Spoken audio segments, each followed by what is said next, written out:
Hello students, आपका हमारे YouTube channel पर एक बार फिर से स्वागत है। स्टूडेंट्स, हम बात कर रहे हैं हिस्टोपैथोलॉजी की। उसमें हमारा चैप्टर चल रहा है टिश्यू प्रोसेसिंग। स्टूडेंट्स, हम उसके जो स्टेप्स हैं, फिक्सेशन है, डाइटेशन है, ठीक है, क्लियरिंग है या फिर इम्पिगमेशन है, उनके बारे में पूरा बात कर चुके हैं। देखिए, अब हम टिश्यू के बाद में अब हमको क्या है, टिश्यू को ही पकड़ना है। अभी तक क्या था, टिश्यू में अंदर जाकर के हमको ऐसा वातावरण सेट करना है जैसे कि आप इसको ऐसे समझिए कि हमको मकान बनाना है, उस पर ईंट लगानी है। ठीक है, तो ईंट लगाने के लिए हमको क्या करना पड़ता है, तो ईंट लगाने के हमको क्या करना पड़ता है, दो ईंटों के बीच में हल्की सी जगह छोड़नी पड़ती है। इतना तो पता होगा ना आपको। ठीक है, तो आप दो ईंटें होती हैं, उनके बीच में जगह छोड़ते हैं, फिर उसके ऊपर क्या है, मसाला रखते हैं। तो मसाला जो है, वो जो थोड़ी सी जगह आपने दो दो ईंटों के बीच में छोड़ी है, उसमें आप क्या है, जो मिस्त्री जो होता है ना, वो अपने औजार से क्या है, उस जगह को अच्छी तरीके से भरता है। आ गई बात समझ में। फिर उसके बाद में वो एक ऊपर लेयर, दो ईंटों के ऊपर की लेयर बनाता है, फिर ऊपर उसकी ईंट रखता है। यहाँ तक बात समझ में आ गई। तो ये जो हमने अभी तक किया था, इम्प्रीमेशन किया था, वो क्या किया था कि वो जो जगह थी उसमें भरा था।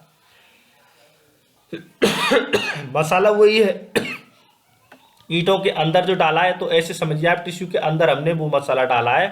ठीक है, अब क्या है, अब ऊपर की जो लेयर बनाई है, ऐसे हमको एक और जो ब्लॉक बनाना है उसका, वैक्स का।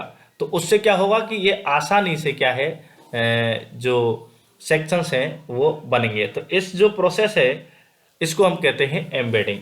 तो स्टूडेंट्स, अगर आपने हमारे यूट्यूब चैनल को अभी तक सब्सक्राइब नहीं किया है तो इसे सब्सक्राइब कर लें। पहली बात। दूसरी बात यह है कि अगर आप हमारे वीडियो पर नए आए हैं तो एक चीज़ का आप ध्यान रखिए, आपको पिछली वीडियोस देखनी पड़ेंगी, तब आपको यहाँ पर एकदम टॉप का समझ में आएगा। लेकिन अब क्या है, अगर आप पहले से सारी चीज़ों को जानते हैं तब भी आपको अच्छे समझ में आएगा, और आप एक साथ ही इस वीडियो पर आए हैं तो आप ये कहेंगे समझ में, तो फिर भी मैं पूरी कोशिश कर रहा हूँ समझाने की, लेकिन आप थोड़ा सा पीछे पिछली वीडियोज़ को देख लें जिससे कि आपको और ज़्यादा कॉन्फिडेंस आ जाए। तो एम्बेडिंग, एम्बेडिंग क्या होता है? Embedding, it is the orientation of tissue in melted paraffin which when solidified firm provides a firm medium for keeping intact all parts of the tissue when sections are cut। तो अब देखिए होता क्या है, होता ये है कि बर्फी जो होती है ना, बर्फी, बर्फी के अंदर आपने क्या है, टिश्यू को लगा दो, और बर्फी के जैसी हमको संरचनाएं बनाना है। तो वो कब बनेगा, बर्फी कैसे बनती है? बर्फी के लिए पहले क्या है, मेल्टेड होता है, सब्सटेंसेस जो होते हैं, खोआ होता है उसमें, या चाशनी होती है, वो सारी मेल्टेड चीज़ें होती है। फिर क्या किया जाता है, उसको एक संरचना होती है, उस संरचना में उसको फैलाया जाता है, फिर उसको अच्छी तरीके से उसमें बनाया जाता है, उसमें फिर कट लगाए जाते हैं, तो फिर वो तब जा कर के वो बर्फी निकलती है। तो ये हमको यहाँ बर्फी बनानी है, टिश्यू को भीतर रख देना है, और बाहर की साइड में वही बर्फी वाला जो मटेरियल है जो एम्बेड में भीतर लिया है उसको रखना है। तो उसके लिए हम किस प्रकार से बनाते हैं, तो ये जो प्रोसेस है इसको कहते हैं हम एम्बेडिंग या ब्लॉक बनाना। तो इसके लिए हम कुछ इंस्ट्रूमेंट्स हैं उनको यूज करते हैं, या फिर कुछ तकनीक्स हैं, या फिर आप कहें कुछ साधन हैं जिनके द्वारा हम ब्लॉक बनाते हैं। तो पहला है ल्यूकार्ट एल पीसेज, ये इम्पोर्टेंट है। ये तो देखिए, जब भी यहाँ पर बात आएगी ब्लॉकिंग की, तो ब्लॉकिंग में ये तो बहुत ही इंपॉर्टेंट चीज़ है। हर लेबोरेटरी में आपको ये मिलेंगे। एल फॉर्म के होते हैं, देखिए एल फॉर्म का है, ये एल फॉर्म का है, ये दो एल फॉर्म को ऐसे लगा दिया जाता है इस प्रकार से, और इनका जो ये बीच वाला जो खांचा है, इसमें टिश्यू को रख दिया जाता है, और साथ में ही क्या है, जो मेल्टेड जो पैराफिन बॉक्स बैग्स होता है उसको रख दिया जाता है। उससे क्या है, ये वही बर्फी लाइक संरचना, फिर इसको हटा लिया जाता है, इसको हटा लिया जाता है, जिससे कि कोई फर्क भी नहीं पड़ता है। अगर ये मान के चलो एल फॉर्म नहीं होता, पूरा पूरा होता, तो इसको बाहर निकालते टाइम पर, ये बीच में जो है इसको बाहर निकालते टाइम पर कुछ ना कुछ आता, लेकिन इसको आसानी से इस तरह से निकाल लेते, इसको इधर से निकाल लेते हैं। तो ये है ल्यूकार्ट एल पीसीज है। दीज आर टू एल, दो एल हैं, which are resting metal, usually ये ब्रास के बने होते हैं। किसके बने होते हैं? ब्रास के। ये इंपॉर्टेंट है, किसके बने होते हैं? ब्रास के। Which are resting on flat metal और ग्लास, इनको क्या है, फ्लैट मेटल होगा या फिर कोई ग्लास मेटल होगा, ग्लास प्लेट होगी, या तो ग्लास प्लेट पर रखेंगे इनको, या कोई फ्लैट मेटल होगा उस पर रखेंगे। और ये जो एल जो होते हैं, ये किसके बने होते हैं? ये ब्रास के बने होते हैं स्टूडेंट्स, या लुकार्ड जो पीसेज हैं जो बने होते हैं वो किसके बने होते हैं, ब्रास के बने होते हैं। तो इनके भीतर इनको टिश्यू को रख के वैक्स को रख दिया जाएगा, वो जम जाएगा और वो ब्लॉक बन जाएगा। इनको एल मोल्ड भी कहा जाता है या एल एम्बेडिंग बॉक्स भी कहा जाता है। अगला जो मोल्ड है वो है कंपाउंड एम्बेडिंग यूनिट्स।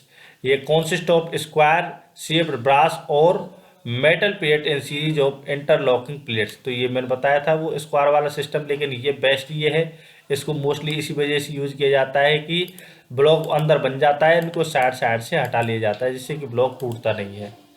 ये कंपाउंड एम्बेडिंग यूनिट है, यानी कि इसमें स्क्वायर शेप क्या होते हैं, ब्रास होते हैं। Other like plastic embedding blocks, और एक प्लास्टिक के भी होते हैं जिसे टिश्यू टैग सिस्टम में भी कहा जाता है। क्या कहा जाता है, टिश्यू टैग सिस्टम। तो ये नई चीज़ आई है आपके लिए, तो इसको आप ध्यान रख लें। तो ये जो प्लास्टिक एम्बेडिंग ब्लॉक्स हैं इनको टिश्यू टैग सिस्टम भी कहा जाता है, या फिर ये टिश्यू टैग सिस्टम टेक्निक भी कहा जाता है, जो कि हम ब्लॉकिंग की प्रक्रिया करते हैं। यहाँ तक बात समझ में आई है आपको। तो एम्बेडिंग क्या होती है ये आपको समझ में आ गई है कि भाई साहब ऐसा है कि हमको एक ब्लॉक बनाना है, उस ब्लॉक में टिश्यू होना चाहिए, ऐसी प्रक्रिया को एम्बेडिंग कहते हैं। इसके लिए हम कुछ मोल्ड्स, या मोल्ड्स का मतलब संरचनाएं या रूपांतरित संरचनाएं होती हैं, उनको यूज करते हैं। तो सबसे इम्पोर्टेंट जो है मोस्टली यूज किया जाता है वो है ल्यूकार्ट एलपीसी, उसके बाद में कंपाउंड एम्बेडिंग यूनिट्स, और फिर हम बात करते हैं प्लास्टिक एम्बेडिंग ब्लॉक्स या टिश्यू टैग सिस्टम। आगे हम बात करते हैं स्टूडेंट्स टेक्निक्स ऑफ कास्टिंग क्या होती है। तो molten paraffin box which is heated at temperature 2 to 3 degree above the melting point is poured into the mold to an adequate depth so as to cover the thickest tissue blocks। तो क्या है, ये हम इसमें tissue रखा है और जो मेल्टेड यानी 2 से 3 डिग्री ज़्यादा रखना है, जिसका जितना उसका मेल्टिंग पॉइंट है इतना गर्म करके उसको इसमें फैला देना है। सिंपल सी बात है। The wax touching the mould will quickly form a thin semi solid. अब वो क्या है, जैसे आप रखेंगे तो अब ये क्या है, टेम्परेचर डाउन होगा, टेम्परेचर डाउन होगा तो वो क्या है, लिक्विड से क्या होगा, सॉलिड होगा। Now introduce the tissue with a pre warm forceps to prevent the wax to stick to it. अब क्या है, आपको क्या करना है, टिश्यू को पकड़ के रखना है जिससे कि जो गर्म जो वैक्स है उसकी वजह से क्या है, ज़्यादा नुकसान नहीं हो। इस प्रकार से आपको उसको पकड़ के रखना है, जो कि पहले से ही आप अपने लेवल पर उसको प्री वार्म करके रखते हैं।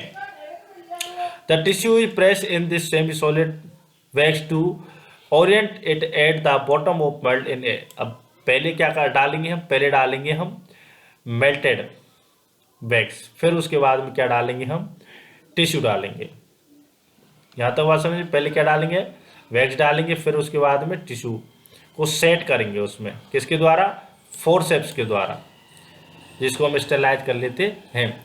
Fix the level in position pressing is against solidified wax usually sides of mould are preferred. आपको अच्छी तरीके से जो मोल्ड है उसकी साइड्स को ध्यान में रख लेना है कि उनकी साइड्स अच्छी बने। As soon as a film or solid wax is formed on the surface, the whole block of the molds are submerged into cold water at 20 degree centigrade.